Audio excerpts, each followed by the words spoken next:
Generator arus bolak-balik berfungsi mengubah energi mekanis menjadi tenaga listrik arus bolak-balik. Generator arus bolak-balik sering disebut juga sebagai generator sinkron, generator AC, atau alternator. Dikatakan generator sinkron karena jumlah putaran rotornya sama dengan jumlah putaran medan magnet pada stator. Kecepatan sinkron ini dihasilkan dari kecepatan putar rotor dengan kutub magnet yang berputar dengan kecepatan yang sama dengan medan putar pada stator. Generator AC bekerja berdasarkan atas prinsip dasar induksi elektromagnetik. Tegangan bolak-balik akan dibangkitkan oleh putaran medan magnetik dalam kumparan jangkar yang diam. Dalam hal ini, kumparan medan terletak pada bagian yang sama dengan rotor dari generator.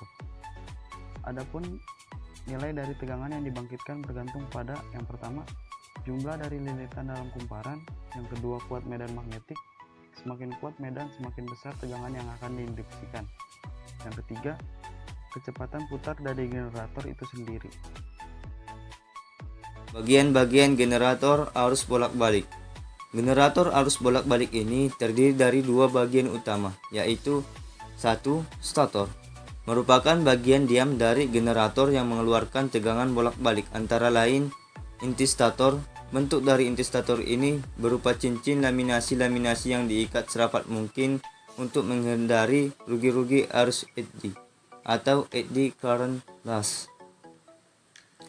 Belitan stator, bagian stator yang terdiri dari beberapa batang konduktor yang terdapat di dalam slot-slot dan ujung-ujung kumparan. Masing-masing slot dihubungkan untuk mendapatkan tegangan induksi. Kemudian alur stator, merupakan bagian stator yang berperan sebagai tempat belitan stator ditempatkan. Rumah stator, bagian dari stator yang umumnya terbuat dari besi tuang yang berbentuk silinder. Bagian belakang dari rumah stator ini biasanya memiliki sirip-sirip sebagai alat bantu dalam proses pendinginan. Stator terdiri dari bagan generator yang terbuat dari baja yang berfungsi melindungi bagian dalam generator, kotak terminal, dan nameplate pada generator.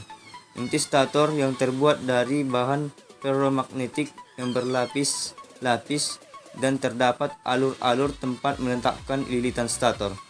Lilitan stator yang merupakan tempat untuk menghasilkan tegangan, sedangkan rotor berbentuk kutub sepatu atau shelin atau kutub dengan celah udara sama rata. Bagian kedua yaitu rotor. Rotor merupakan bagian bergerak yang menghasilkan medan magnet yang menginduksikan ke stator. Stator dipisahkan oleh celah udara atau air gap. Rotor terdiri dari dua bagian umum, yaitu inti kutub dan kumparan medan. Di inti kutub terdapat poros dan inti rotor yang memiliki fungsi sebagai jalan atau jalur flux magnet yang dibangkitkan oleh kumparan medan. Di kumparan medan terdapat dua bagian, yaitu bagian penghantar sebagai jalur untuk arus pemacu dan bagian yang diisolasi.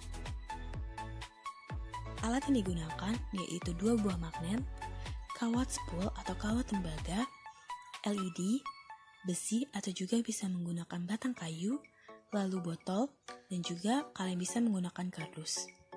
Lalu yang kedua, bagaimana sih cara membuatnya? Gampang banget. Kalau kalian pakai kardus, maka buatlah kardus dalam bentuk kotak kecil. Kalau kalian menggunakan botol, potong botol menjadi dua bagian, lalu hanya gunakan salah satu dari bagian tersebut. Yang kedua, lalu buat bolongan di tengah-tengah, lalu masukkan besi atau batang kayu. Yang ketiga, ikat botol dengan kawat spool atau kawat tembaga sebanyak 500 ikatan. Masukkan kedua buah magnet di antara besi atau batang kayu yang ada di dalam botol ataupun di dalam kardus. Hubungkan bagian ujung kawat ke LED, setelah itu putar secara manual, maka LED akan menyala. Untuk yang ketiga, prinsip kerja dari generator AC sederhana yang telah kita buat. Di dalam botol ataupun di dalam kardus tadi, terdapat magnet yang menghasilkan medan magnet. Lalu, di pinggirnya terdapat kumparan yang berasal dari kawat spool atau kawat tembaga.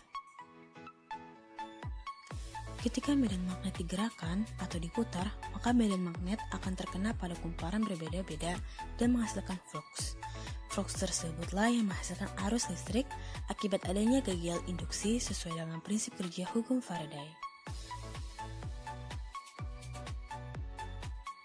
Kelebihannya yang pertama, pada generator AC digunakan slip ring yang berfungsi sebagai pengganti dari komutator.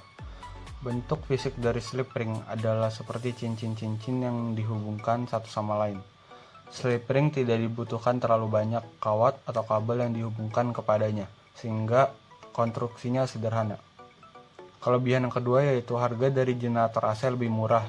Selain itu, slip ring juga tidak mempunyai banyak segmen-segmen yang berjarak, sehingga saat slip ring berputar dengan kecepatan tinggi tidak mengakibatkan bising.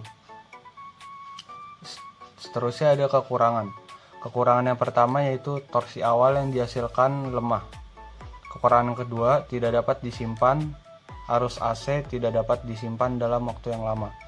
Dan kekurangan yang ketiga, tidak dapat dipindahkan. Arus AC juga tidak dapat dipindahkan untuk keperluan yang tiba-tiba. Berbeda dengan arus DC yang bisa kita dapatkan atau kita pindahkan dalam bentuk aki dan baterai. Saran dalam penggunaan dan pemanfaatan generator listrik AC sederhana. Yang pertama, sebaiknya memperhatikan keselamatan dan keamanan dalam pemakaian agar tidak terjadi hal-hal yang tidak diinginkan. Yang kedua, sebaiknya dalam melakukan perawatan dilakukan secara berkala agar keawetan dari generator itu sendiri dapat bertahan dengan lama.